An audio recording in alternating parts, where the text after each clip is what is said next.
Euzu billahi mineşşeytanirracim. Bismillahirrahmanirrahim. Elhamdülillah ve salatu ve selamu ala Resulillah. Değerli arkadaşlar, Hazreti Ali'den Hikmet Parıltıları isimli kitabımızın okumalarından beşincisini yapmak üzere birlikteyiz. Bu kitabımız 2006 yılında Sebat Yayınları'nda neşredilmiş. Maalesef piyasada mevcudu bulunmamakta. Baskısı tükenmiştir. Efendim içeriğinden mahrum kalınmaması siz değerli izleyicilerimin istifadesi için muhtevasını sizlerle paylaşıyorum. Hazreti Ali'den hikmetler, özlü sözler içeriyor. Bu özlü sözlerin Arapçasını takdim ettik, tercümesini sunuyoruz. Altında da bize ilham ettikleri, gönlümüze, ruhumuza yansıttıkları hakikatleri, manaları kaydediyoruz. Sizlerle bunları paylaşacağız. 12. vecizede kalmıştık. Diyor ki Hazreti Ali, birrul valideyni selefun. Birrul valideyni selefun. Anne babaya iyilik peşin bir yatırımdır. Bu söze göre evlatlarının ileride kendisine iyi davranmalarını isteyen kimse öncelikle kendisi anne ve babasının haklarını gözetmelidir. Eğer evlatlarımızın ileride bize iyi davranmalarını istiyorsak öncelikle biz de anne ve babamızın haklarını gözetmek durumundayız. Karşılığı ertelenmeyerek dünyada bile insanın karşısına çıkarılan amellerin başında anne ve babaya iyilik veya kötü davranmak gelir.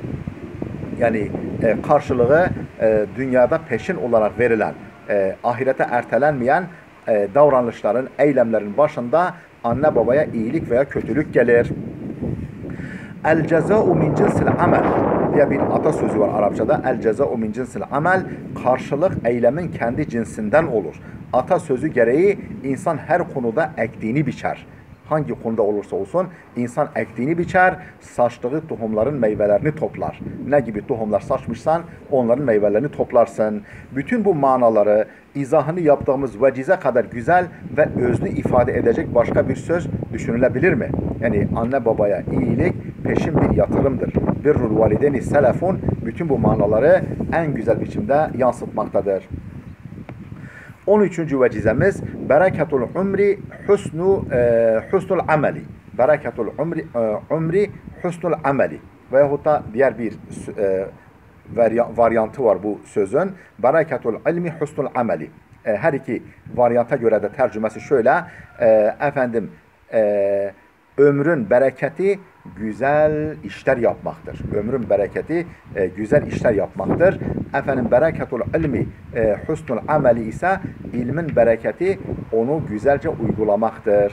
İlmin bereketi, ilmin meyvesi, ürünü o ilmi bildiklerimizi güzelce uygulamaktır.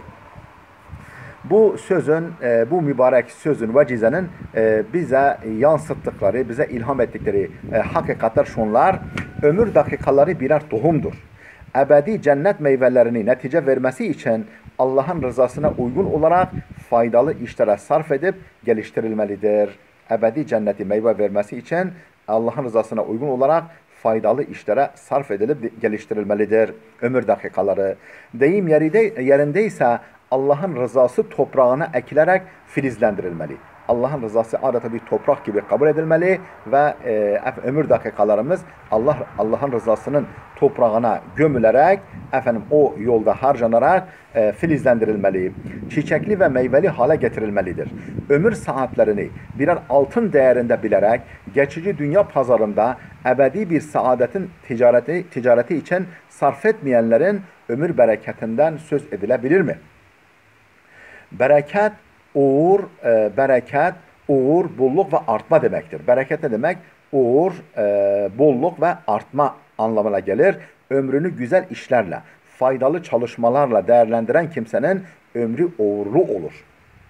Güzel işlerle, hayırlı eylemlerle ömür dakikalarını değerlendiren kişinin ömrü uğurlu olur. Yaptığı güzel işlerin yankıları ta sonsuza kadar devam eder. Yaptıkları iyi işler bire bin olarak ahirette karşısına çıkıp elinden tutar, ebedi kurtuluşuna vesile olur.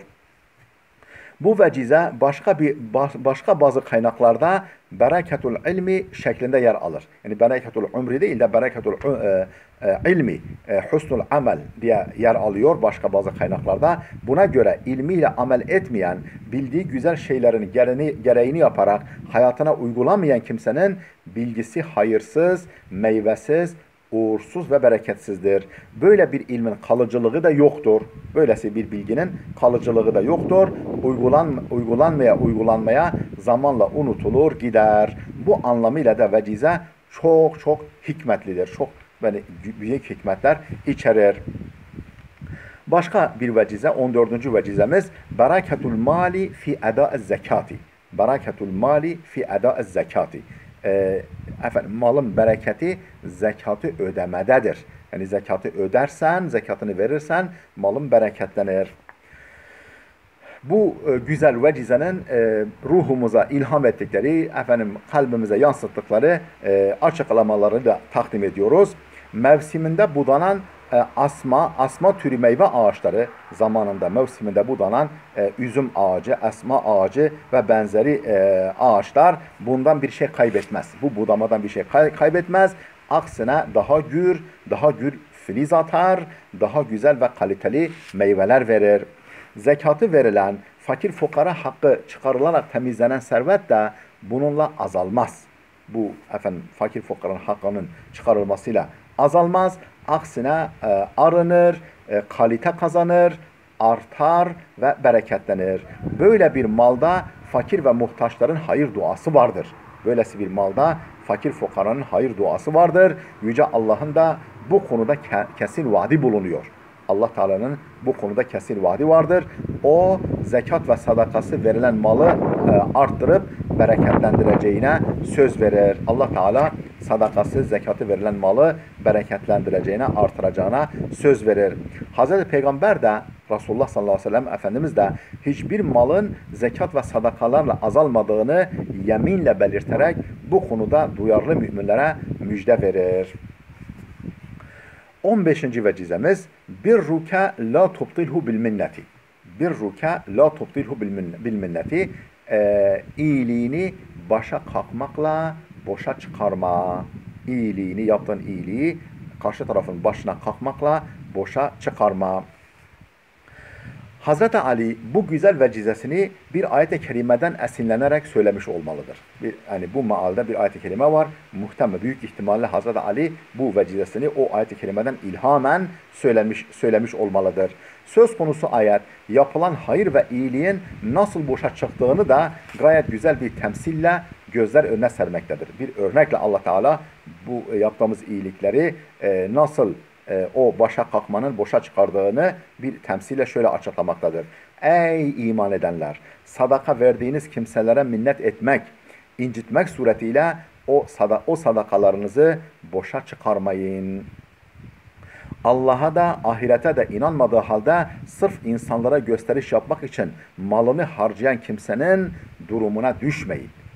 Sırf insanların gözüne girmek için malını harcamada bulunan kimsenin durumuna düşmeyin.